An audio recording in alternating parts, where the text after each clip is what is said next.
I was like, oh shit, I forgot how tall Jacob is. Yeah, everybody does, dude. Okay. All right, I gotta like sit as far back to me. Maybe I could. Do you want me to kind of sit up? No, you're chilling. I'll I'm just probably will goofing. sit up a little bit though, just because I Perfect. feel as a short person I'm drowning a little. Is You that would never know. You don't know what I have to deal with every day. No, how tall are you? 5 feet, 5 foot? and Uh, you're 6'5". yes, I'm 6'5". 5 foot, I was in first grade. Okay, same. Just kidding. I was like 7. Um, but yeah, is everybody in your family short? No, you know what's actually crazy is my great grandmother's like 6 feet tall. Whoa. She has an afro. See that guy? That was hilarious. That guy laughed at your grandma I being 6 know. foot. That was so sick. Yeah, it was sick. I know. It's crazy. Yeah. Wow. My mom is 5'7", Okay. and I've been told, I've never met my dad, but I've been told that my dad is like 5'11". Okay. So what happened? Perfection.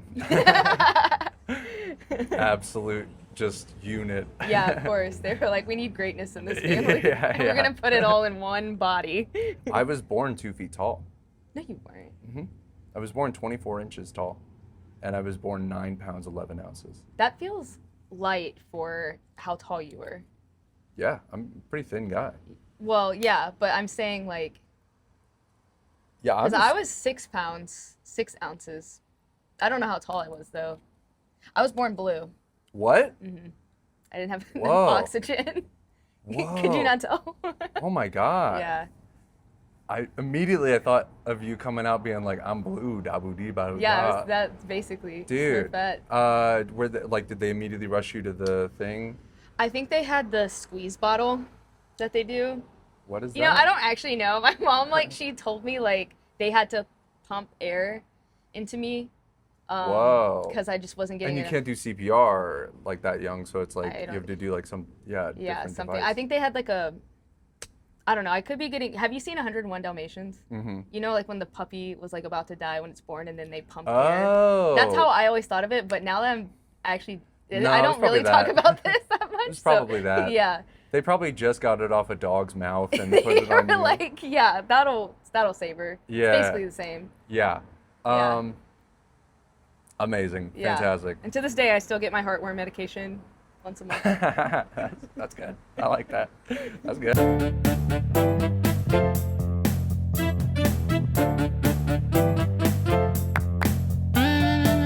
Thank you guys for joining us. This is Good Kid, Bad Parents. This is my guest, Tori. Hello. So happy to have her here. And we're just going to kind of talk about family stuff as always. So to get kind of a layout, what was your family situation like? So I would say, let's take it way back to the beginning. So my parents had me very young, but that was like kind of normal in my family. Like everybody was getting married at like 17, Whoa. popping out kids at Wow. like 19. So how old were your parents when you were born? So my mom was 19, my dad was 21. Okay. And just for context, how they met on the Texas Giant at Six Flags in Texas. Wait, And then 2 weeks later, they got married. they met on a Roller amusement coaster. park? Oh my God. Yeah. Wow. Yeah. You know, here's the thing is that like when I was 14 or whatever, and I'm like, I was on Facebook reading like dating advice or whatever, you know, As one does. as a 14-year-old boy does, you know, being like, what's my love language? Yeah. How am I going to be loved? Yeah. And how can I love? The thing that they said was like, if you take a girl on a date of a scary movie or a theme park, is that it gets the heart racing, similar to how like love does, and then it's like which is so funny to be like you like Indiana so Jones. manipulative. Yeah.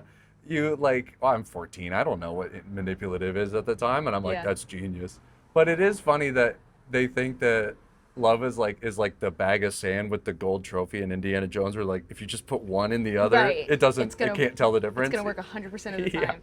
Yeah. You know what's so crazy about that concept is that if anyone ever took me to a scary movie, I would freak out. Like I cannot Oh. do scary movies. I would do a roller Wow. coaster though. So that is, you'd still have that option, you know. I think but, that's just part of your genetics, though. Yeah, Your roller coaster's built in already. Yeah, I was conceived on a roller coaster. Yeah. No, I'm just kidding. Well, maybe, I don't know. It was on the Batman where their legs dangle. Yes, yeah, exactly. So yeah, so they met at Six Flags. Wow. 2 weeks later, got married, and then like 2 years later had me, and then 2 years later after that got divorced. Okay.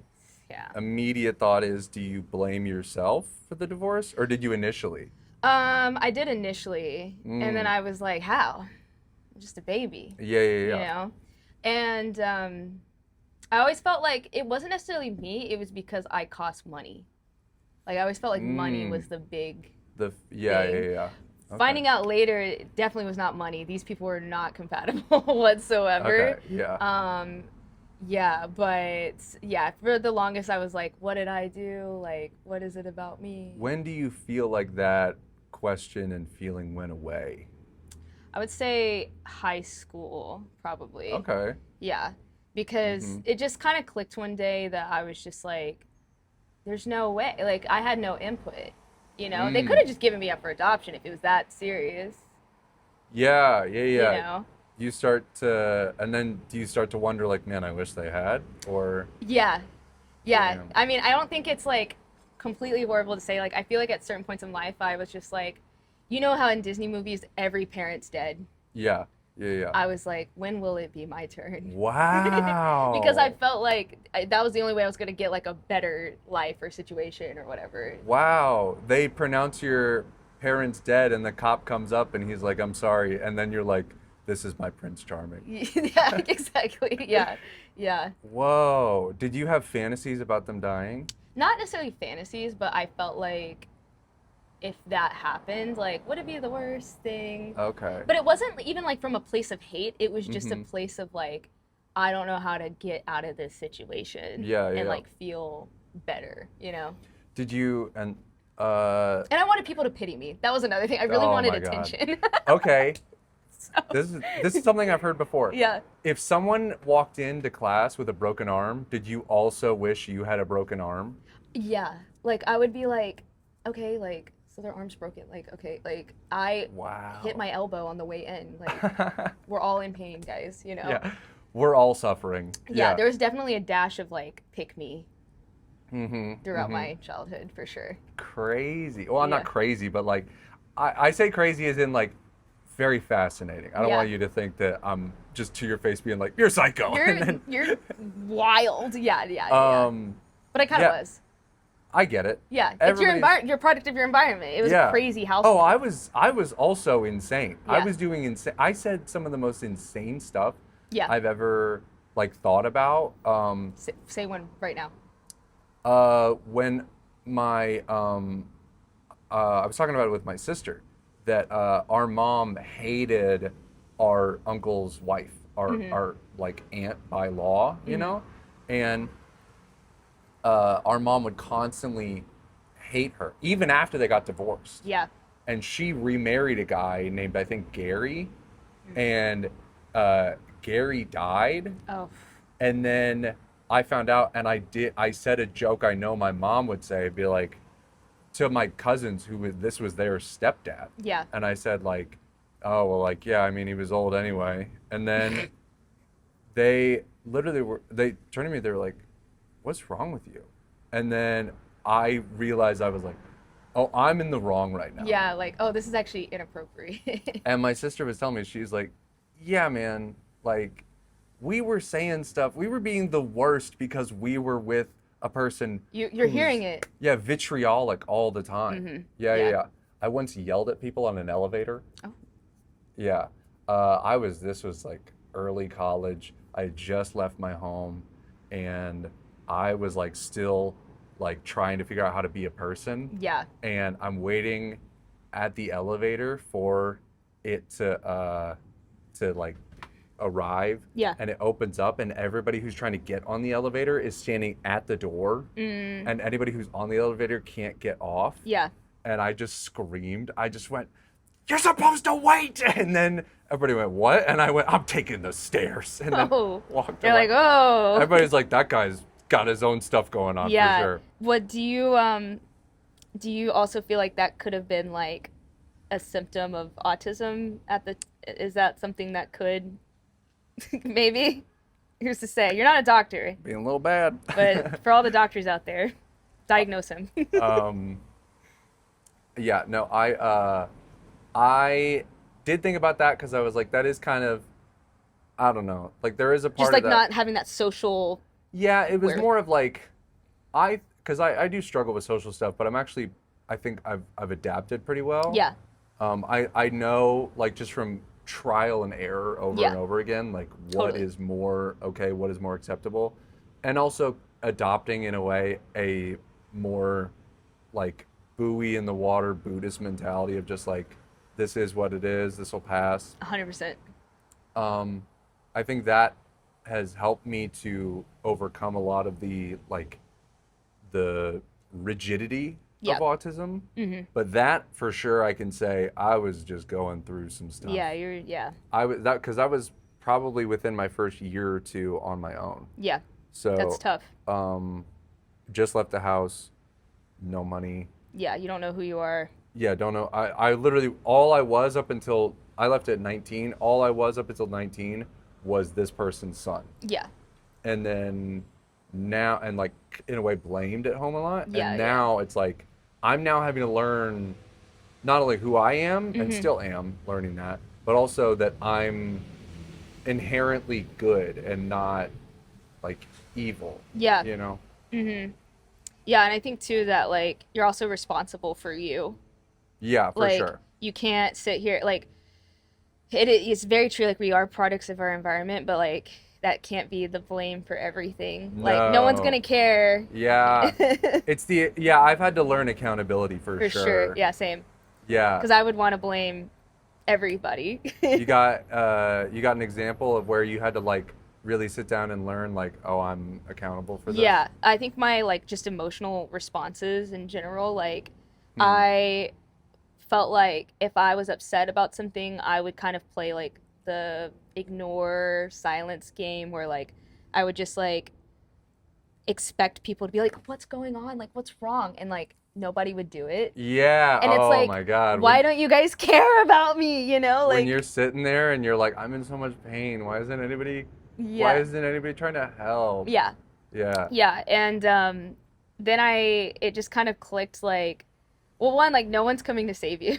Yeah. And so I had to like really be like, okay, well, I'm upset, so it's my responsibility to like tell this person I'm upset. Yeah. And didn't also say it in a way that's like not yelling or like getting angry, because I used to be like a very like I mean I still have like a short temper, but I would say like I would just get so mad, like, and just take it out on people and just not even like factor in like, oh, they're probably going through stuff too, and like, or they're not even thinking about you, like genuinely. Yeah. Mm-hmm. And so I think having to like take accountability for my emotions and how I respond was huge. Yeah, I think it is something where like realizing, oh, they're also going through something is like, oh, it's not all about me. Yeah. You know, like, sure, I'm in pain and I'm going through a lot. Yeah. But so is this other person in a different way. Yeah. And the worst is when you start to like compare pain and you're like, yours is nothing compared to mine. Especially with all these rich kids and their pools and oh my God, guest houses and stuff. I was like, how do you have pain? I don't understand. I still struggle with that because I know a guy who's like grew Name up rich. him right now. No, I'm just kidding. grew up wealthy. Yeah. And then just hearing him be like, I'm really struggling. Be like, dog, at any point you have an emergency line. Yes. That will solve any problem. Yes. Yeah. Like I'm out here trying to figure this out by myself. Yeah. Starting from nothing. Yeah. And this apartment is from nothing. Yeah. Like, yeah, exactly. When I moved into my friend's family's house, and they let me live there and I would pay them rent. and I just immediately started having to just live there and go Yeah. to college there and like figure out like how do I get financial aid Mm-hmm. without a parent? How do I do this or whatever? And I had like negative $33. That's an overdraft fee right there. It was because oh, for sure. Yeah. My mom had taught me if you have $1 in your debit account, Yeah. you can still get gas. Okay. Because you walk up to the machine, you ring the card up, and then you just fill up gas. Because it just says, oh, this card is clear. It has Oh, money. I did not know that. And so, I mean, this is like, 12 years ago. I Yeah. don't know if they've changed this. Probably gotten smarter about it because of people like my mom. Yeah. But she would literally, like, take my card to the gas station, charge $1 for it, or like just charge it to the machine, and then just fill up a full tank, like $40, God. and then overcharge, and then be like, well, we'll pay it later. Right, and you're gonna pay it later. Yeah, I'm paying it later. Yeah, She's yeah. not paying it later. You're never No, getting that money. No. And then eventually I had to get a new bank account because my mom was attached to mine. Yeah, same. And when I would get my paycheck from my job, my mom would take the money out of my account. Yep. And so I had to get my own account that I've had since then. Yeah, I had to do the same thing.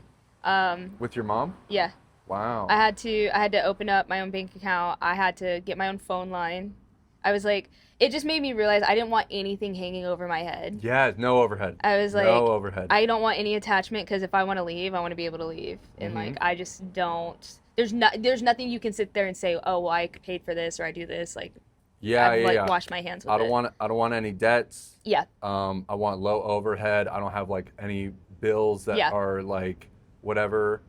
I took out a loan to get my car, like a personal loan basically. Yeah. And as I was doing that, I was like, I hate this. Yeah. I hate this so much. Every other car I've ever bought has been pure cash because I'm like, I want to own the thing. Yeah, I have that same mentality. It's tough because America is very like runs on credit and like a payment and stuff, but I have that like I want to just have it. Like I just want to pay for it in full and just have it. Like don't tell me that I owe money. I have fantasies of going to I've never owned a new car. Same. I have fantasies of going to a car dealership at some point, like 20 years from now, and be like, I have a $20,000 check right now. Yeah. I will not pay any more money. Or it's a briefcase. Yeah. I just go like, I have this. Yeah. And I have no more bills. Yeah. I have no more to give you. This is it. You don't own me. Yeah, you can sell me the car at this, or we can walk away. Right. And they're gonna try to haggle, be like, well, if you get, and I'm gonna go, if you say it one more time, I'm walking out of this building. Yeah. And that's the first rule of car sales, actually. The person who gets up first and walks away has the power. Yeah, absolutely. Yeah. I always assume in any negotiation or any situation that I am in control. Yeah. Well, you're tall. Yeah, I guess. For me, I also like last night I was on a just hell open mic. Yeah. And yeah, I heard about it. I'm just kidding. Brutal. Yeah, thank you. I appreciate that. Yeah, you really stunk it up. Yeah, the town has been talking. The town, all of Atlanta's talking about you. Yeah, it was really bad, and it was in Marietta. It's crazy. That's how bad that was. how crazy the word has spread. Yeah, no, I get it. It's a direct pipeline. But I was on stage in this just hell dive bar up in Kennesaw, Georgia. Oof. And at one point I'm on stage, I say one joke, a guy in the back goes, get off the stage. And I go, eat my ass. Oh, and did then, he? Yeah. And everybody clapped. And so did my ass. Nice. All right, I like it. And then I remember at one point I said, I'm more popular than you. And then that's good. And then he was like saying something, and then I said, brother, don't even try to step up to me, dog. You don't compare. Yeah. I'm 6'5", bro. And then he just goes, oh, short. And I went, brother, short, we're not talking about your dick. And then all of his friends went, oh, and then he shut down, and I still kept going. Oh my God, just eviscerated him. I kept going to the point where even the host was like, please stop. You've lost everyone now. Yeah. It's always funny how it can end with a dick joke, though. Yeah, for sure. Like You that's just gonna be the thing to shut any man up. I you feel. just say that you got a small dick, and because as soon as you start to defend it, Yeah. you've lost. Yeah, my dick is huge. Yeah. It's massive. Yeah. Here. Okay. Like say like, oh yeah, well Jacob, you got a, say that. Oh yeah, Jacob. Well, you got a small dick. You know it. And that's the end of the podcast. See, that's how you respond to that. Yeah. Because now you win. Now you're on top. Yeah. Now nothing else Shows can for take life. you down. Yeah. So I do want to get back to the family situation. Yeah, So let's then, talk about the family unit. No, I can tangent all I want. I will easily cut that out. I don't care. I gotta save face. I gotta look cool at all times. No, but I am really curious. So, you stayed with your mom, correct? Grew up with the mom. Yeah. No dad really in the picture. Yeah, he wasn't like really in the picture. I don't really remember like visiting him too much, like maybe once or twice a year or so. But I think there was a time where it was even longer than that. But I stayed with my mom and I stayed with my grandma in East Texas for a minute, and honestly, like loved that. Yeah, how's your grandma? She loves me. Nice. Love her. We're like this. Sick. Yeah. So that was really nice. I feel like she kind of raised me in how to like be nice and kind towards people. And Undoing a lot of what's been instilled. well, I would say yeah, like it's one of those things like I love my mom. But I don't when it comes to like parenting, she was very strict and she would like discipline the hell out of me, but there was never like life lessons. It was never like you know, like my grandma, she would be like, you know, be considerate of others, be kind, like you don't know what other students are dealing with, or you know, things like that. Okay, yeah. And that was great because I felt like that had me at a good baseline. But then at the same time, it also is a pressure of like you have to be the good girl, or you have to like kind of like people pleasing tendencies. Yeah. It started off kind of early. Yeah, but overall, 10 out of 10 experience being with her.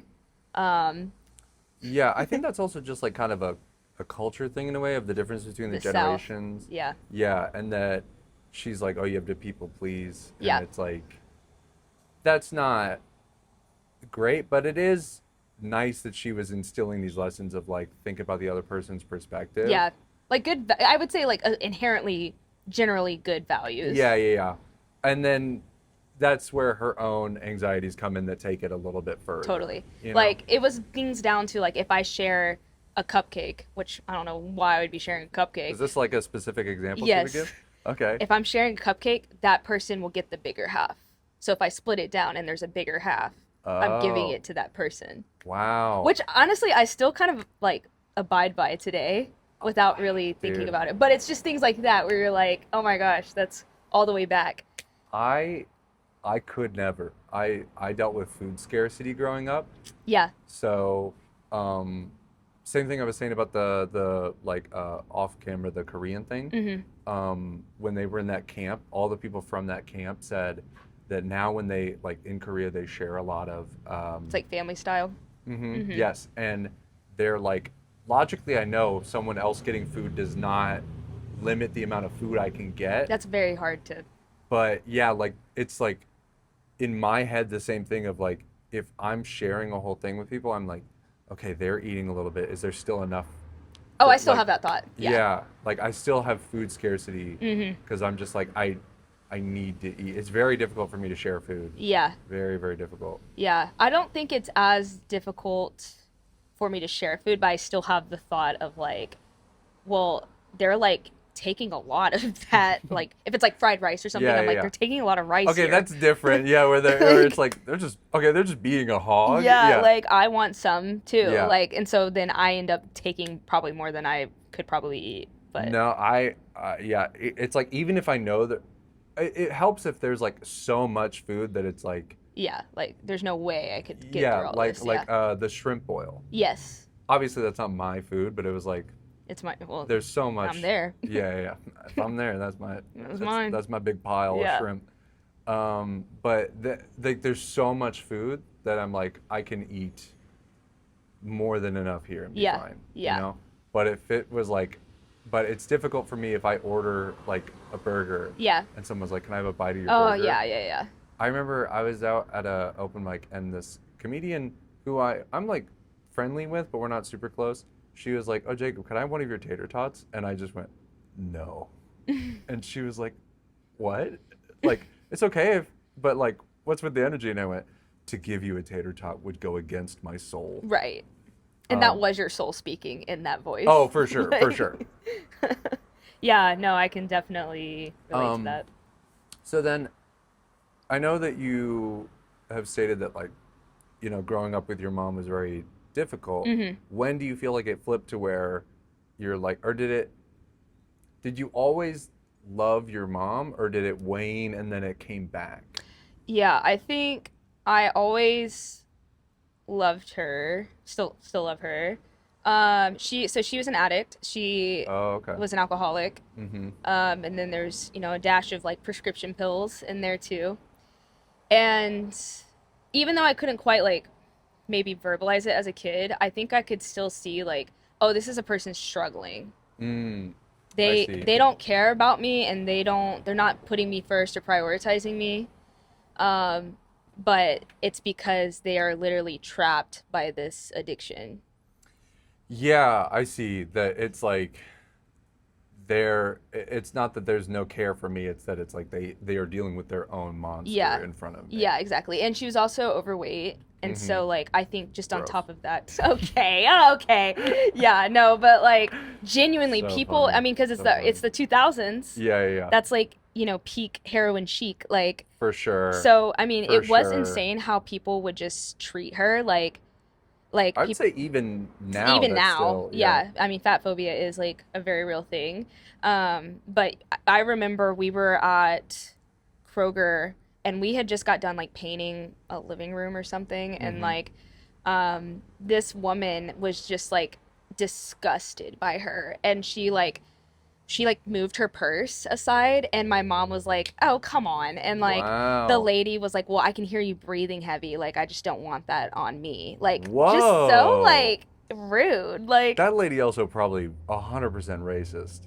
Well, yeah, probably. Yeah. Yeah. That was crazy. Yeah. If she's saying that to a fat person, the insanity of what she says in her day-to-day is crazy. Oh yeah, 100%. Like, I mean, and this was the kind of neighborhood we were in. Like, we did not have money, but we were like aligned with a very nice, affluent neighborhood.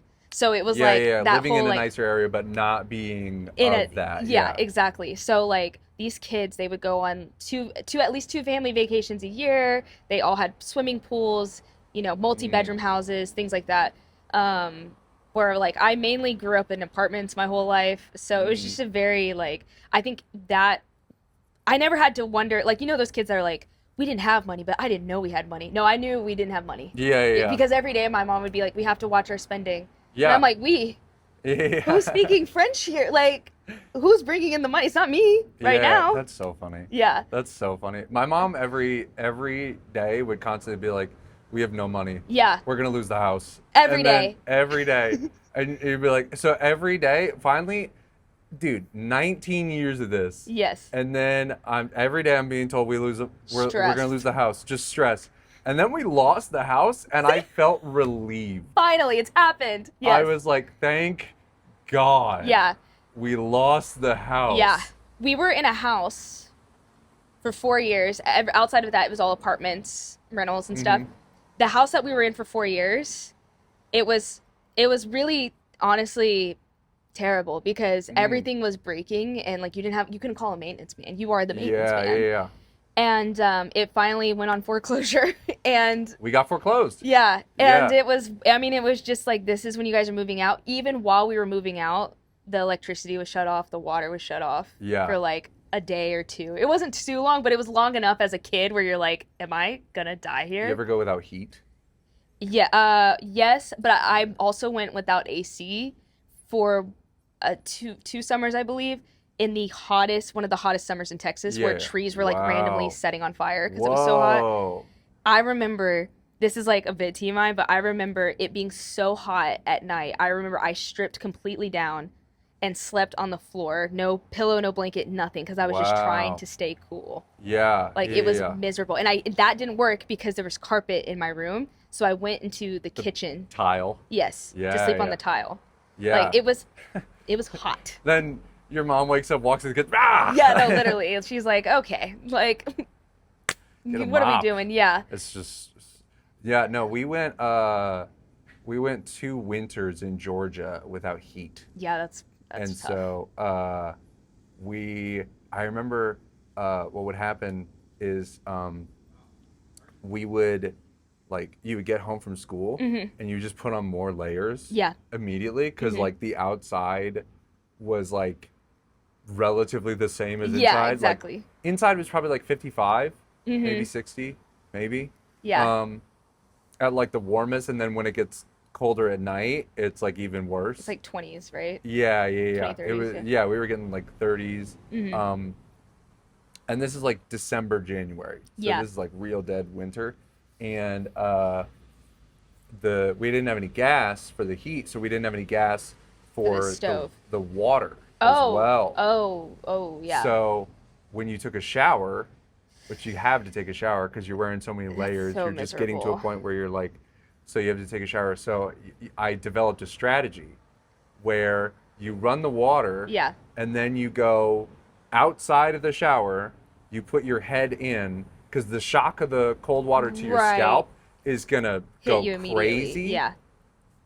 Then it's like boxing. You like get punched in the head, everything else a little bit more numb. Right. So you wash your hair like that, then you lather up outside the shower, step in, rinse it all off, Yeah. turn it off, Yeah. and now you're warm Yeah. because your body's gone into a little bit of shock. Yeah. It's And just so- recovering. And so now the freezing house feels warm. Yeah. And you're like, dude, I'm chilling. Chilling. And Yeah. you know what? Now people do that for a cold plunge. Yeah. Isn't that crazy? My culture is not your costume. It's not. It's not. And like, y'all called it poor, and here we are. It sounds like we started a trend. Yeah. We also did the thing of like, you just turn on the stove just to get warm. Yeah. You know? Yeah, which is also dangerous. Yeah. I mean, I had a lava lamp, and I would plug those that get in, hot. and I would just Yeah. really quick, and then put my feet on it. Yeah. Whoa. And I would burn myself, but I was like, it's gonna last longer if I can hold on longer to stay warm. Wow. Yeah. Whoa. How old were you? 9. 9. Yeah. Damn. My winters without heat were like, freshman, sophomore, junior year Yeah. of high school. So I was like a little bit older, so I was able to like kind of handle it more, I think. Yeah. When you're that young, it's like, I don't know, man. I was by That feels more myself a raw. lot. Were you? Like, were you left alone at home a lot? Well, I had siblings. Oh, okay, yeah. But we were, I describe it as like we weren't a family, we were all roommates. Yeah.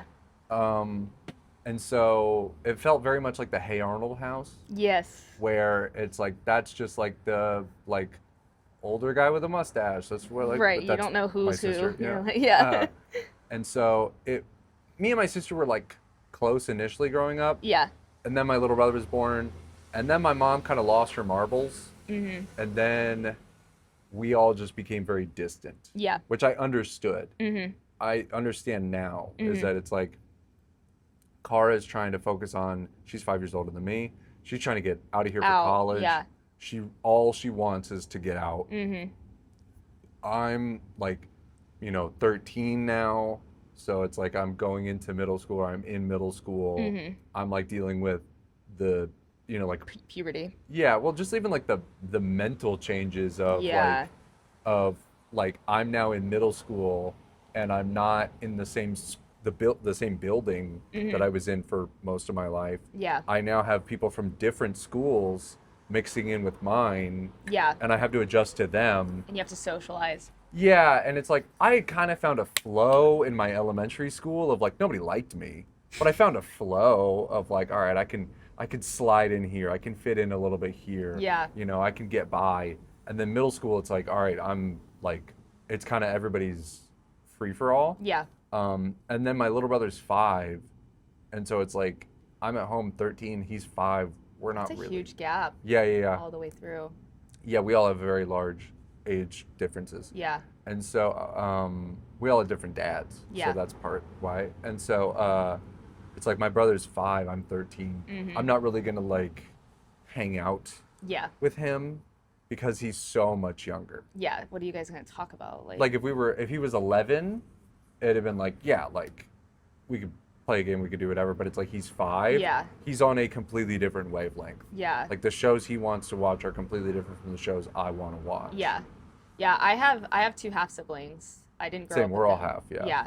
I didn't grow up I grew up an only child, but I'm 13 years older than my sister and then 18 years older than my brother. Whoa. So yeah, it's really interesting to like. So your brother's still a kid. He's still a kid. Yeah. Wow. My sister just graduated high school, and then my brother is like 13. Do you have a relationship with them? I try, but it's also like from their perspective, I feel like they're like, okay. Yeah, you're older an lady. Yeah. Yeah, like you're like an aunt. basically an aunt. Yeah, exactly. Yeah, like yeah. I've tried to bond with my sister and be like, hey, like, if you ever need to talk about anything, Yeah. and you feel like you can't talk to, dad or my stepmom, her mom, Yeah. like, you can always talk to me. And she's like, okay, like. Yeah. And it's like, oh, I forget you have nothing to talk about And because then you have a family unit. Yeah. And then you swivel the chair around and you put your arms up and you go, you know who's really cool? Turn your head around. Jesus. I mean, yeah. Yeah. But no, yeah, that's so Bring out a unique. bracelet. What would you Yeah. It says WWTD, what would Tori do? Exactly. And then on the back it says call me. My number's on the Yeah. bracelet. You're just like, in case you forget. Seriously, for real. She's like, do you need something to talk about? Are you desperate for this? Yeah. What is going on? Yeah. Yeah, I have 4 half siblings, Okay. and I've only met 2 of them. Oh, got you. Okay, yeah, so yeah. the other 2 are on my dad's side, Yeah. which I've been told is a silly phrase to say, that I have siblings on my dad's side and then siblings on my mom's side. I feel like it's so normal. So it's because most people have just siblings. Right. Okay. Yeah. And Okay. parents. Yeah. I get what you're saying. So they're like, yeah, that's just my brother. I'm like, those are my dad's kids. Yeah, those are my dad's kids. Yeah. These are my siblings. Yeah. Yeah. They're in their 40s. Oh, wow. So they're very much older than me. And my sister told me that, because she's met my siblings and my dad, Mm-hmm. Everybody in my family has met my dad and my siblings except for me. It's kind Yeah. of crazy. Do you want to? I've actually thought about it. I might want to interview my siblings on this podcast. You should. I think that would be really That cool. would be really good. They've yeah. never reached out to me though, so I don't know how much they want to like contact with me. Do you think they know about you? I'm sure they have to know about me. They're probably nervous that you'll write about like comedy about them, like. Okay, that's their problem. You're Also, right. I'll change the name. Who cares? Right. Like, but I think it would be interesting to interview like my older sister, Jacqueline. Mm-hmm. That's the one I don't know. Okay. She has a kid and apparently like recently came out as gay and is now living as a gay woman Okay. and stuff.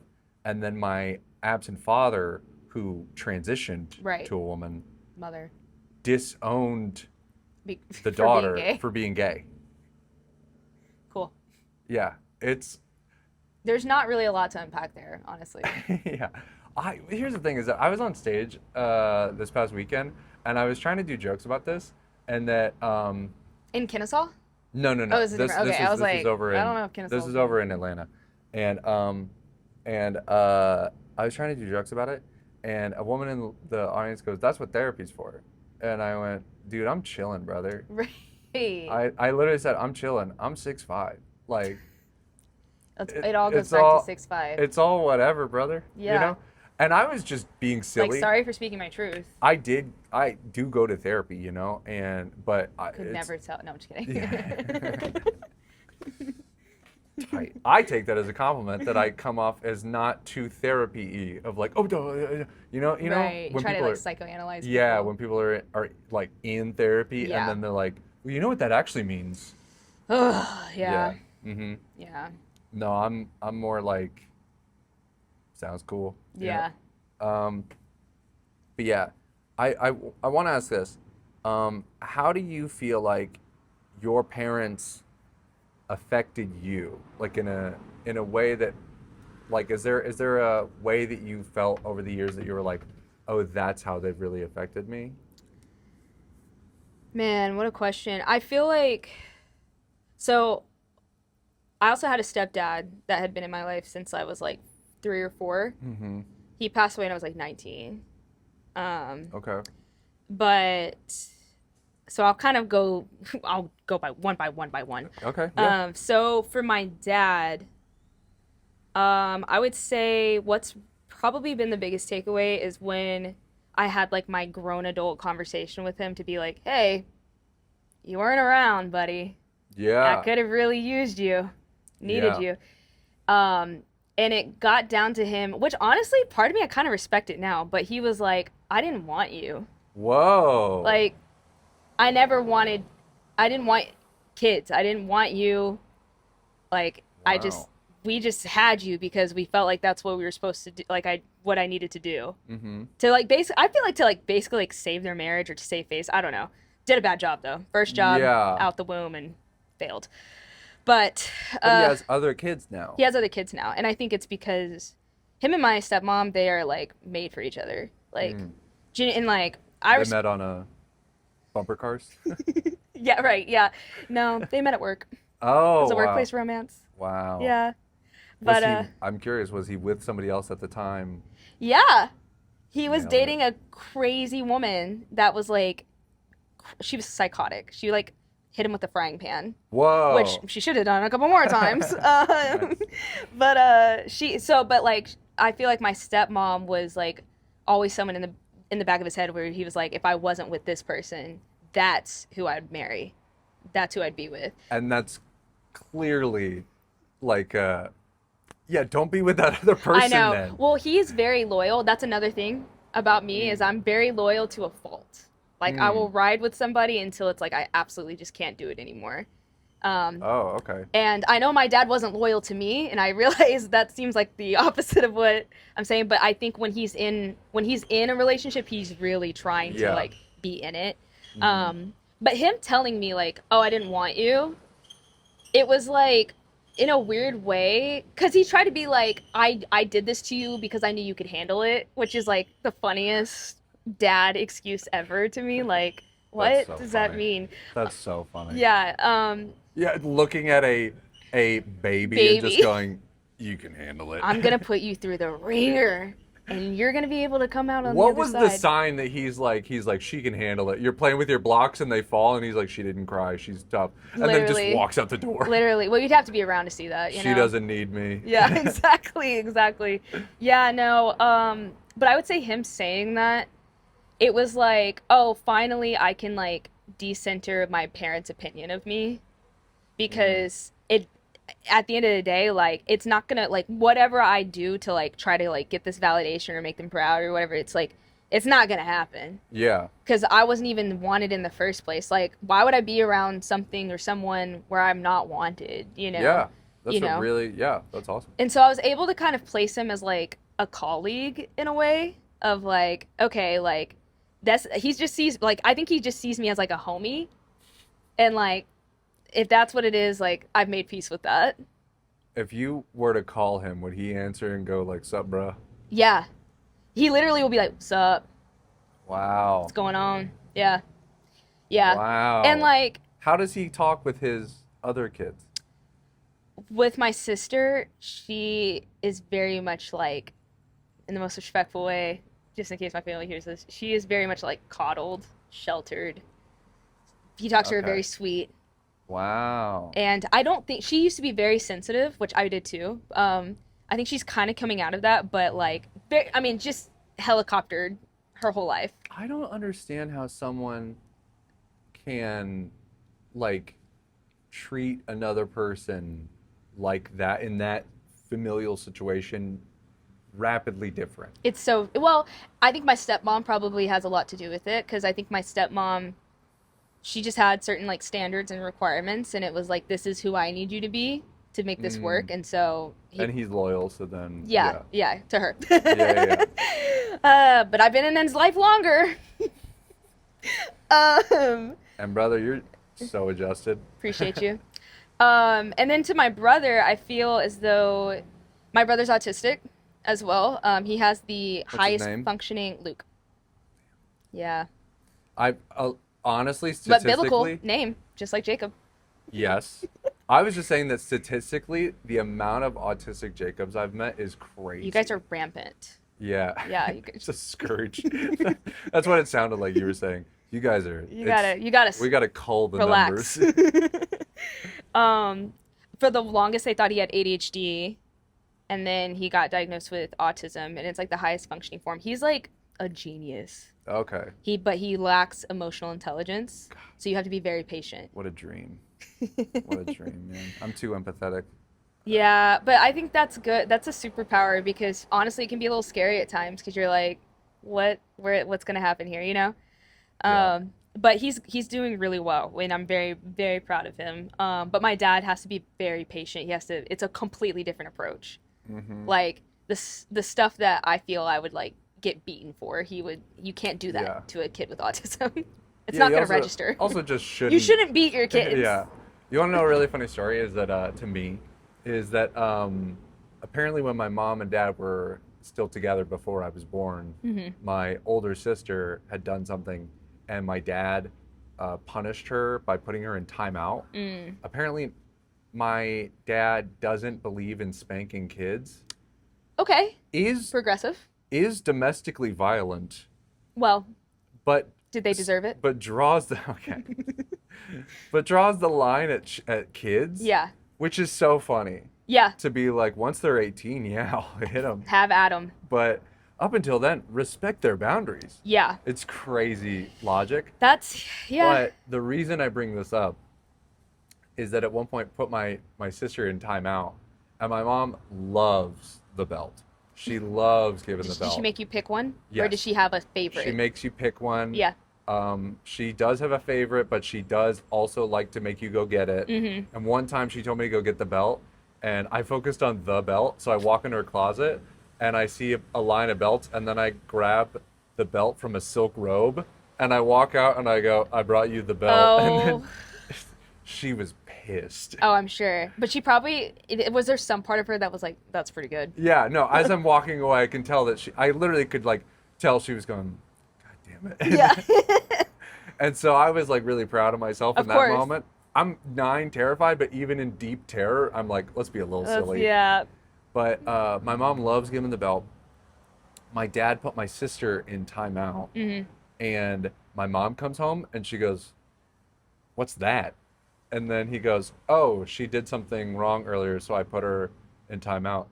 And he goes, as punishment. And my mom goes, that's not a punishment, that's a vacation. Right. And then terrorize them. hilarious to call timeout a vacation. Right. And then she goes, Cara, because my sister has ADHD, she goes, Cara, do you feel bad about what you did? And my sister goes, no. And my mom looks at my dad and goes, dumbass. And then goes to Cara, go get the belt. And right. My sister's like, no. Damn, punishment and a belt. Yeah. It's rough. Vacation and a belt. Vacation and a belt. You're right. Honestly, timeout is vacation. You're like, finally, can get away from you people. It's so funny though that just the phrase my mom saying, that's not a punishment, that's a vacation, like, is so funny. Dang. But so autistic brother, mm-hmm. And I imagine it's like difficult to be close with him as well, because that's like a different kind of closeness. Yeah, well, he's also so young, and then like, yeah, he's just very different. I mean, I feel like we have bonding moments and stuff, but at the same time, it's like, I think, like, I could be his mom, you know? Yeah. Like, so it's just like, this is weird, but I love him. Yeah, in your family, I guess. Yeah. If they I'm actually old for for being his mom. Oh, yeah. Well, because you would have, I mean, like 17, 18 or whatever. Yeah, wow. Yeah. Really? But here, if you want to bond with him, I'm just gonna call an audible, get him some Yu-Gi-Oh cards. Okay. He'll be great. I don't know if they're allowed to. Wow. I wasn't allowed to play Pokemon or Yu-Gi-Oh, so I don't know. But I also was under my mom's house. I don't know. Yeah. I don't know what's happening over there. My mom was very anti Yu-Gi-Oh. Yeah, because but I it loved- was like demons. Yeah, Yeah. exactly. Yeah, Pokemon stood for like pocket demon. Yeah, well, yeah, Pocket Monster, Yeah. yeah, and then she'd be like, the devil is getting to you through your cards. Yeah. And I remember once I kept having nightmares, and my mom just goes, it's probably those Yu-Gi-Oh cards. You could get rid of them, and the devil will stop attacking Burn you in your them. sleep. And I said, verbatim, I'm keeping the cards. Oh, see, possessed already. I was like 7, and I was like, this is the only thing that brings me joy. This is it. This is all I got. Yeah. But yeah, so then what's your relationship with your mom like now? So for my mom, I would say we're fine. I think that I have like boundaries in place with her. I don't really like. I think for the longest, I kind of wished that I could have that like really like girly relationship with my mom of like I want to be able to call and like talk to her about things. And funny enough, okay, sorry, this is like a little bit of a tangent, but I remember when I was like 4 or 5 years old, she told me like, hey, like, you know, you can talk to me about anything, even if you struggle to talk about it, you can always write it down. Oh. And I've always held on to that. And anytime I struggle to talk to somebody about something, I'll try to write it out. And that's something I've carried with me. I've never really did it with her because she scared me.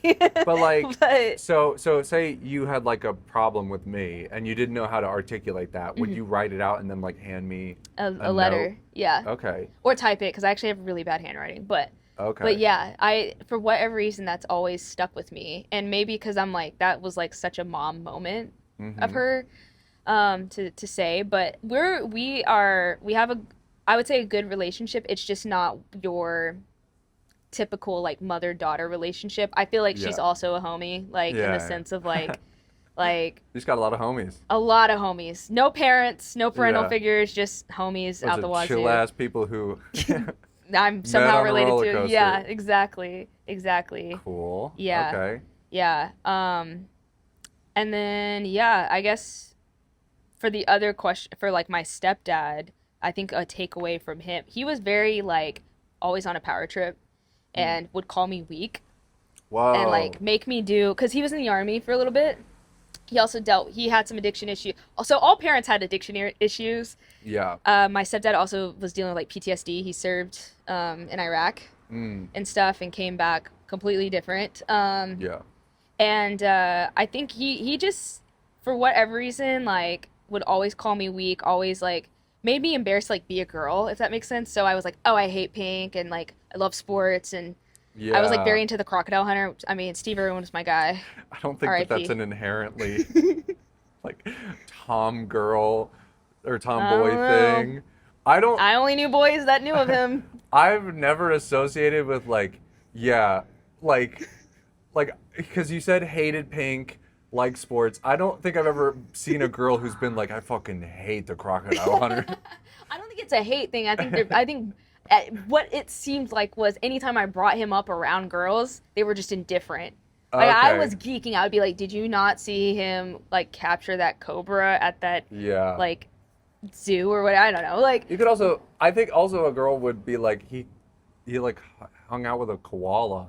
Yeah. And I feel like a girl would like that. But at the time, I feel like looking back, people are like, that was Australia's sweetheart. Yeah, for sure. Still is. Salt of the earth. Even while gone, still 100% is. That's just so funny to be like, all right, I'm no longer a girl. I'm really into Crocodile I mean, I would wear, I was like wearing like boy clothes. I was such... Walking around with an Australian accent. Yeah. Crikey. No, literally. You're making a joke, but I would get stuffed animals and actually like pretend to be the Crocodile Hunter. Whoa. Yeah. How old are you? I was probably like 8. Yeah, that's 7 perfectly, or 8. Yeah. It's like 21. It's like... Literally, like I was doing that before I came here. Like, oh, okay. Yeah. It's not weird. I still sleep with a stuffed animal, so that probably has something to do with my childhood. I don't know. Yeah. Or you could just like it. Yeah. I'm still really into blankets, you know? That's So, weird. all right. Well, it's been a great episode, guys. No. No, blankets rip. But yeah, I do want to ask as well. We've talked a lot about like where you came from, how that affected you, but how do you feel you are now? Mm-hmm. Like, how do you feel about you? And do you feel like, I don't know, like, do you feel like there's a lot of identity in that? Or do you feel like you're, separate and that just happens to be another piece? Separate from like what I grew up in and grew up with, or Yeah, I ask this because I myself am slowly over time learning mm-hmm. how to not be the guy from a bad childhood, but rather happen to have had one. Yeah. And so it's learning, who I am, what I like, what I do, etc. Mm-hmm. And I don't know, in a way, always feeling a little bit like, oh, everybody else knows who they are. I don't know if I know who I am. Yeah. But then if somebody asks like, hey, Jacob, do you want to do this? I'm like, absolutely not. Mm-hmm. I would never do that. Yeah. Yeah, that's a great question. I feel as though I'm probably more separate from it now. Mm-hmm. I would say in the past like 2 years or so, I've probably changed the most. It seems to me like yeah, sometimes it's really rapid. It was that. Like honestly, like I feel like I just woke up one day and I was like, I don't care what anybody thinks. Like nice. Like I cannot be a people pleaser anymore. This is exhausting. I'm done. Like so I feel like when I think about my childhood, to be honest, there's a lot that like if you ask questions, I can remember, but it's kind of hard for me to remember a lot of it, and I think that's probably trauma. Yeah, usually foggy. Yeah, it's pretty scary things that like happened and stuff, and so maybe that's just my brain protecting itself. But I would say it feels like centuries ago. Like it feels like, just so long ago to where I've kind of been on my own since high school. Yeah, same. So it's like all the stuff that I was dealing with when I was in college, that's when my like college peers were dealing with it. Mm-hmm. And it's like, I've already done this. Like you guys are, suck it up, Yeah. And then you're weak. Yeah, I mean, you had to grow up fast. Yeah. And just like what you're saying, like, paying bills and everything, like I was learning that very quickly. I didn't really depend on my parents for anything.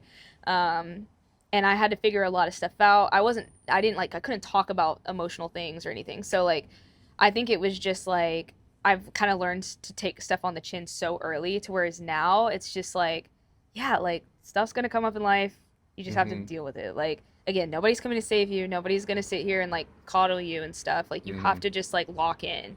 And so, yeah. And on top of that, I've developed this like incredible personality and sense of humor. And like, I'm like, it's love the self-praise. Like if not me, then who? Yeah, true. But I feel as though like kind of like what you're saying, even like really dark moments, like I can make a joke. Yo, for sure. Very easily. For sure. Yeah, I can remember it like even at like my stepdad's funeral, like I thought of something really, really funny and I was like, you cannot laugh. Do not laugh while you're here. This is not the place, you know? Yeah. I remember I went to, back in September, someone I knew from high school. We weren't super close, but he died. Mm-hmm. And I went to his funeral and just to kind of like support the family. Again, we weren't super close at all, but I had happened to hear about it. So I was like, I'm going to go. And at one point, the priest or like whatever funeral director goes, does anybody have any words to say? And like 5 people raised their hands and he goes, make it quick. I was like, that's the funniest thing. That's hilarious. He's like, I'm trying to eat. Yeah. I was like, that's the funniest thing that could have possibly happened right now. Yeah. You are, just the fact that you have no empathy for this is hilarious to me. He's trying to clock out. And then I started typing that on my phone to remember, to be like, remember that. That was amazing. And then in my own head, I'm like, I also look bad. That I'm on my phone during a funeral when someone's writing giving a joke. Writing a joke about someone's funeral while the person on stage is rushing through their speech and I'm just typing and I'm just like, this is a circus of humor to me. Yeah.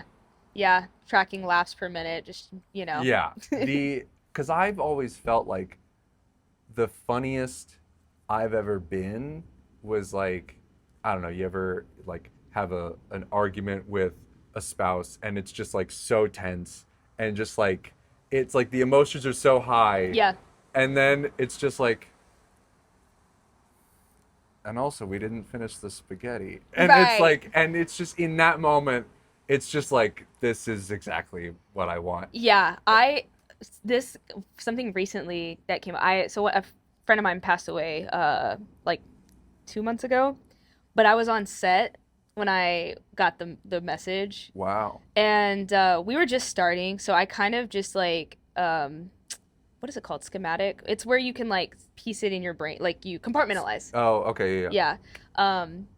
And compartmentalized it, and then I was like talking to the friend that told me, and I was like, honestly, it was like pretty fucking rude of her to like die while I was having my moment on set. Like, she could have just like waited or like done a little earlier. Like, I could have used that emotion, and it's like, I don't know. There's times where I'm like, you're really taking a risk here. Yeah. But those are the best ones. It's so, yeah. Like, to me, I'm like, I don't know. I think it's kind of funny. While I'm saying a joke and I'm going, this could go south completely and entirely. Yes. It is also a thrill where I'm like, gotta ride the line. I know, yeah. That adrenaline, live for it. Yeah. Yeah. God. I love it when I'm saying a joke and I'm just like, this could go south. Yeah. So So quick. bad, yeah. So quick. Yeah. I do those a lot and they mostly go south. But the ones that don't, the and you're ones riding that don't, high. I'm like, I'm the best. Yes. I'm the best. No, where literally. I'm trying to do those jokes with the family stuff because I'm like trying to get it to that place where it's like, all right, we're all in this kind of like emotional moment, and now I can really just Sink your teeth in it. yeah. That's where Yeah. I'm like, let me add it. Yeah. Because I do that a lot on stage. I have a joke where it starts out silly and then I make an emotionally resonant moment where I say I didn't have a normal like family. Yeah. So I didn't see any like true love up until I was 12 and I saw a porn titled Husband and Wife Make Love. And then I go on this whole story about how the husband does bad dirty talk in the video. Oh, wow. And I thought that was beautiful. Right. Because I'm like, he was editing the video and kept that in. Yeah, right. And that it's like, it's embarrassing, but then his wife like reaffirms him through the That's their bad dirty banter. talk. Yeah. Yeah, and I was like, and I genuinely, when I was 12, and I genuinely, for real, when I was 12 and I saw that, I went, that's hilarious that he said that, but then when she responded with, so the thing he says was, he's like, they're having sex and he goes, do you like my good boner? And I was, as a 12-year-old, it took me out of it. Right. I'm no longer doing anything. I'm laughing. I'm like, that's hilarious. Right. And then she says, I do. And then that's where I'm like, the sincerity with which she said it was as if she was repeating her vows. Right. And I was like, the joke I say on stage is, by saying that, she said, emotionally, I hear you, I see you, but most of all, I love you. And then he came in her eye. And so God. that's where I've been doing that joke. That's And good. as I've said, I love you, I've had an audience members go, "Aw," out loud. And as I hear that in my head, I'm like, I'm so fucking You're like, bad. get and ready then, for this. Yeah. And it just hits so much harder. And Yeah. I'm like, God, I love that moment Yep. is like I'm Dopamine. so glad to take this away from you Yes. for just a moment. Right. But it's still real. It's still the same thing. We can still think And it's that. probably happened to a couple of them. Yeah. Yeah, that's why they can relate. Yeah, all of them. It better have happened to all of them. I think everybody should experience that. You know, Get true cum love. in their eye. Oh. Yeah. Oh. Okay. Yeah. Yeah. This is a wholesome joke. Of course. So, no, I love it because it's also that as I say the joke, I do, for that moment, like, love the audience. Yeah. Because I'm trying to be present as I say it, and I look around the room, and as I look at everybody, I really do try to, for that moment, take them in as they are Yeah. and be like, you as you are, like to the whole audience, I'm like, you're perfect. Mm-hmm. You're exactly how I want you to be. Oh my God, can you say that again? I can. Do you need No, that? I'm just kidding. I don't need it. I already told you. My dad Okay. said he didn't want me, and from then on, I didn't need anybody to tell me anything. I can resonate with that. My dad also said that there's solidarity. My dad told my mom he didn't want any more kids. So he already had 2, and he was like, I don't want any more kids. I already got these 2. They're like 13 or whatever, Right. you know? Then my mom gets pregnant with me, and then he leaves. Yeah. And this is going to be really fucked up, but he told her at one point while she was pregnant, he was like, hey, I'm going to take you out to lunch tomorrow. So like, we'll do that as like a little romantic date. Mm-hmm. And she was like, oh, thank you. And keep in mind, my mom was a pretty cruel woman. Mm-hmm. So like, I still even then have empathy for her in this moment where he is like, all right, everybody, I'm gonna take Alex, my mom, out to lunch, and he drives her to an abortion clinic. Oh my God. And then she bro. goes, what's going on? And he goes, I thought while we were out. Right. and then she's like, I'm not doing it. Yeah. So he like beat her Oh. in the car. Yeah, With yeah. you. What? What? Me? Yeah, Yeah. I'm pregnant. Yeah. Well, she's pregnant with you. Yeah, Yeah. I'm pregnant with her. You're also, Yeah. Everyone's pregnant. We're both pregnant And in your that moment. dad was mad that he couldn't get pregnant. Yes, correct. Yes, because my dad later was jealous. It all makes she sense was jealous. now. And so then I also think the worst part is I don't think my dad took my mom out to lunch after that. Oh my God. I I would think be that's pissed real- if I was your mom. I think that's really disrespectful. Yeah. You know? No, that's so rude. Because, like, follow through on your word. But it is also funny, the idea in his mind that he's like, all right, I took her to the abortion clinic. We're going to get and some then sushi We're afterwards. going to get some sushi after. And then he goes, hey, easy on the side platters. She's eating for 1. And then it's like, what kind of monster are God, you? no extra spicy mayo for you. Yeah. Okay. And then, he starts being like, here's a cigarette. You can do whatever you want. Here's, give her some sake. Yeah. Oh my God. And then we're going to take a boxing class after. Yeah. Oh my God. Sorry. No, I will. I don't need you learning how to dodge. True. But so, and then 27 years later, my dad, while I'm estranged from my mom, gets back with her. Okay. So they got married summer 2024. Oh, wow. But I'm assuming not anymore. They divorced. Okay. And then dad is trans after. Right. But So that's what did it. when they got back together, I really was like, so it was me. He was like, is that bitch out of the house? Like, Yeah. Oh, it so specifically was me. It's crazy. Yeah.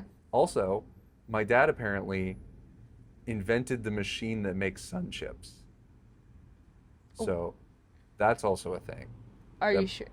Are you That's sure? what I was told. Okay. My sister said that growing up, that's like what all my family said, that like he made he's like an engineer. He's like a genius engineer. Okay, so you're like an heir to the sun No, chip machine. because my siblings on my dad's side are. Oh, I get nothing. nothing. My dad is rich enough to own 2 houses next to each other.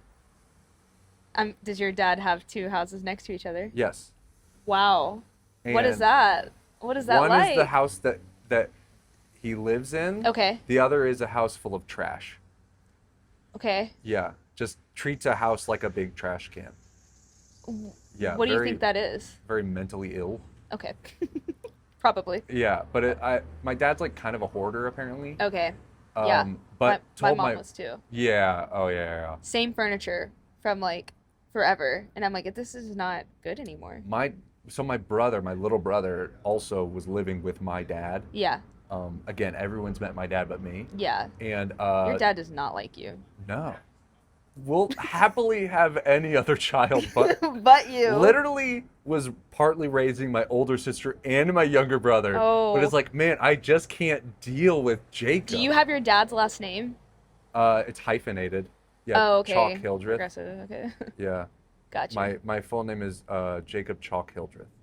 Okay. And Yeah. that's Hildreth is your dad's last name. Mm-hmm. Yeah, I Chalk wonder how your is. dad feels about that. Your dad's probably like, oh, just take it off. Stop it! Stop! Ah! Don't! And then I become a comedian. He's like, or she is like, always knew you could do it. Right. I've supported you all along. Could you add the Hildreth on the show? Yeah, On the matinee, what are we please? doing? Yeah. Told my brother, if you clean the trash house, I'll give it to you. Mm-hmm. And so for a month, the 2 months that my mom and dad were married, which by the way, happy to know my parents did get married Yeah. at one point. Finally, a union. Yeah, finally, a holy matrimony. And then in the time that they were married, my little brother was cleaning the house, and Yeah. then they got divorced, and then a whole thing. Then my dad came out as trans, and now my sister told me that our mom is gay. Okay. So You don't talk to your mom. I don't really talk to my mom. I will a little bit. We only communicate via email. Okay. But I've suspected for a few years that my mom was gay. Was gay. And then my sister Well, told me. so your mom and dad could get back together. Possibly. Third time's the charm. Hey, my mom's been married 3 times. Actually, my grandma's been married 3 times, and my other grandma's been married 3 times. So who's to say that third? Did those all work out? So far, they're all still on the 3rd. Wow. Yeah, Okay. so I think- That really is. Okay. It's something. Well, I want to ask one last, maybe 1 or 2 more questions. Sure. One, how do you feel about you? How do I feel about me? I would say I think I am finally learning to just like be okay with being. Nice. Like there's obviously like things I don't like about myself where I'm like, oh, I wish I was And we like all see them. yeah, and like it's just so out there for everyone to see and we're working on it. It's out there like a naked girl on the kitchen floor. Exactly. It's Just trying to cool down. Yeah. It's really ruining my cereal right now. Facts. Yeah, it's like one of those things where it's like, I see it too. Okay, I get that's it. fun. But there's a lot that I also do like about me, and I'm like, if you think but I guess the thing is like, I'm like, if you think I'm bad right now, God, like, I've come a long way. That's fun. Like, there's a lot of progress here. You actually should be grateful. You should be, how no, good I literally, am. I'm like, you should be grateful for who I am today. Yeah. Actually, my friends, they said something similar where they were like, because I'm like kind of I would say my friends would say I'm difficult to be friends with sometimes, or have been over the years. Yeah, thank you. But I'm just annoying if I interrupt somebody, I don't notice it. But if somebody interrupts me, I'm like, hey, you interrupted me. Right. And my friends would be like, Jacob, you cannot keep doing this. Yeah. And my friends at one point were saying like, man, for all that Jacob went through, this is amazing. Yeah, that's what my aunt tells me a lot. Is that like Yeah. for a kid that has dealt? I mean, we didn't even like scratch the surface, to be honest. I like, would love to go deeper. Yeah, we can do a part 2, part Oh, please, 3, please. 10, whatever. But for someone 10 parts and we're still at the surface. yeah, like she just won't. God, get- we're just not getting to, and it's like, okay, at this point, this is you. Yeah, You're not the going problem, deeper. and I've been saying that this whole time.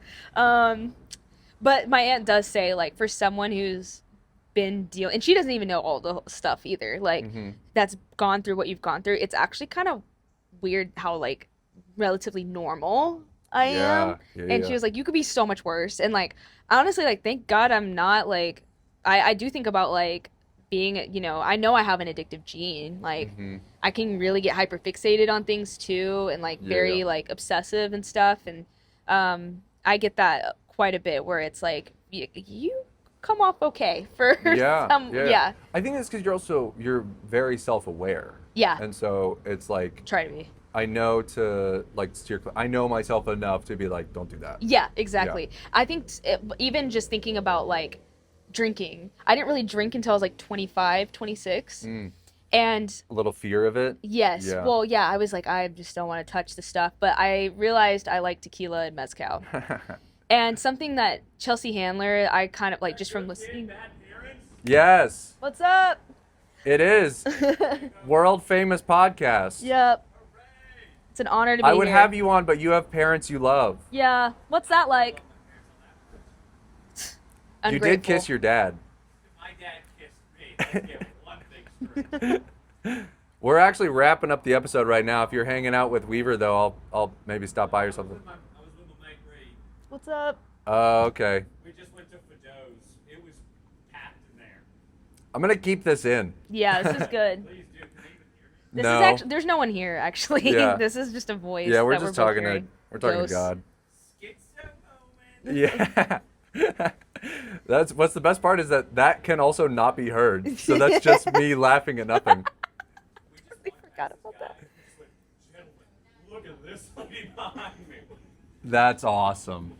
Dude, I love that. Regular guy or like Regular guy, like in a white t-shirt, khaki shorts. He was like, gentlemen. and by the way, that's a clearly gay man. That's, Gentlemen. I'm gaying it up right no, not you, him. Are you gay? now. I'm not. He is. All right. I have straight intercourse. Oh man. So All right. Yeah. we're gonna wrap up this podcast here. So thanks for stopping by. That's Case Hand. Case Hand. Long time listener, first time interrupter. Long time listener, first time street walk up. Oh my god. Um, If you need a guest, let me know. okay. I think he wants to be on the podcast. he really wants to be on the podcast. You have parents that love you. You can't be on it. You know he produces a podcast? Which one? He produces a podcast called Slopcast. He's a producer for it. And And you he- didn't ask us to be on it? He watches gay porn while they I know, record. that's Eddie, bro. That's Eddie. That is not me. That's Eddie. Yeah, Case Hand watches gay porn. Sounds suspicious. When Sounds a little England gay. scored, so much miscellaneous beer landed in my cup that I still drank the beer, and it is had weird effects on me. I think I've been roofied. Okay. You know what? I think I'm good. I don't think I want to be on your podcast anymore. It's okay. See you, Case. Bye-bye. Are you going to school later? No, I was going to go to Dynamic. Oh, Kristen Kimmelhouse liked my story, by the way. Not now. I'll check your story. I'll like it too. Yeah. It's a like that means something. Yeah, it does because it's funny begged for. Love you. Love you, Case. You didn't say bye to me. It's okay. I don't even think he knows your name. So I was saying Chelsea Handler. Yeah. What about Chelsea? She Handler? basically was saying that like she realized she loves drinking, she loves like doing drugs and stuff, but she was Uh-huh. like, I don't want this to take over my life, so I have to be responsible about it so I can keep doing it. Yeah. And that's kind of how anytime that's with anything like treats, sweets, Yeah. drinking, whatever it is, having a good time with friends. Moderation. Yeah, I'm like I need to be responsible about it so I can continue to do what I want to do. I don't like to be limited. Yeah. And so yeah. I feel like that's how I was being That's able smart. to manage it. Yeah. You don't want to be limited by external factors, so you limit yourself. Yeah, That way you can be free in your own way. totally. Because I like need my health to Yeah, keep for sure. pursuing what I Yeah. want to pursue. You know. Last little question here. Cool if you don't have an answer, but do you have any little like secrets that you can share? Secrets. Love a secret. Love a secret. Ooh. I've had someone tell me a secret that their like roommate got chainsawed. What? Like dead? Yeah, he was a murdered man. And then another secret was that what did Weaver tell me was a secret? Oh, like about his family. So what was it that his dad was caught being cheated on, or no, I'm sorry. His dad was caught cheating on his mom. Oh. And when she walked in, he was sleeping with a married woman, Mm. and the husband was in the room watching. Like a cuck. Yes. Oh my Not God. like a cuck. A cuck. Wow. Yeah. So and That's juicy. so that's a secret. It doesn't have to be in that vein, but just like Yeah. I just love little gossip. Man, a secret. I feel like I know so many secrets, but it's hard to recall. A secret. Give me like 10 seconds. Yeah, feel free. I can also share a secret of my own while Yeah, you're thinking, yeah, if that please helps. do. I don't know if you can think and listen at the I'm same gonna time. listen. It's gonna seem like I'm not listening, but I'm listening. For sure. Yeah. I recently found out that, so me and my siblings all have different dads. Mm-hmm. My older sister, her dad, cheated on our mom with our aunt, Her sister? her younger sister. Are they cool? No, Well, not they anymore. are not. No. And the whole time growing up, I didn't know this. I only found this out 2 weeks ago. That's juicy. My mom, all growing up, would be like, man, I hate her so much. And I'd be like, why? She seems cool. She lives in Florida. She has a pool.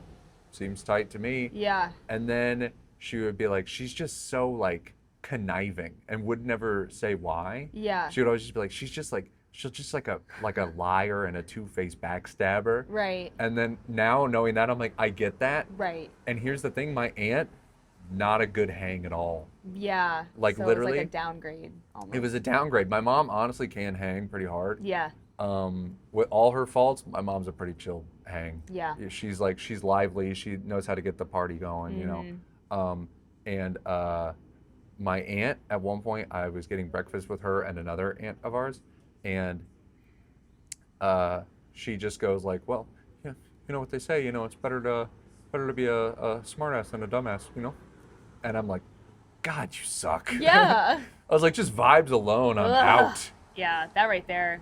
I would ban her from I my would life. never cheat on my girlfriend with her. Ugh. Sounds like desperation, Yeah. honestly. I would say this is not as juicy, but for a hot minute, my stepdad was a private investigator. Whoa. And I found this out in the more recent years that he would like low-key kind of like threaten my dad's business and say like, oh yeah, you know, I just have to audit, because my dad was a car dealer. Mm-hmm. So he'd be like, I'm auditing these businesses, car dealerships, hate to find anything. Like really just like power trippy. Wow. And I don't know if this also made me think too, something that this is my little secret, I guess, but like something that is kind of scary, but I also feel like big ups to my dad is when he worked at a car dealership that he didn't own. It was for someone else. The boss like did him dirty on a deal. Mm-hmm. So my dad showed up the next day with a bat and completely wrecked the whole dealership. Every car? Yes. And like got arrested. I don't know about every car, but he did some damage. Went to town. Went to jail, and my stepmom bailed him out. And this was when my sister was like a year old, apparently. No wonder your dad is so loyal. He is like, I'm like, that's so gangster though. Like, Yeah. And honestly, when I heard that, I was like, that makes a lot of sense, because it's like these intrusive thoughts, man. Okay. I like how you hear that and you're like, that's so me. I'm like, I see you. I've never done anything like that.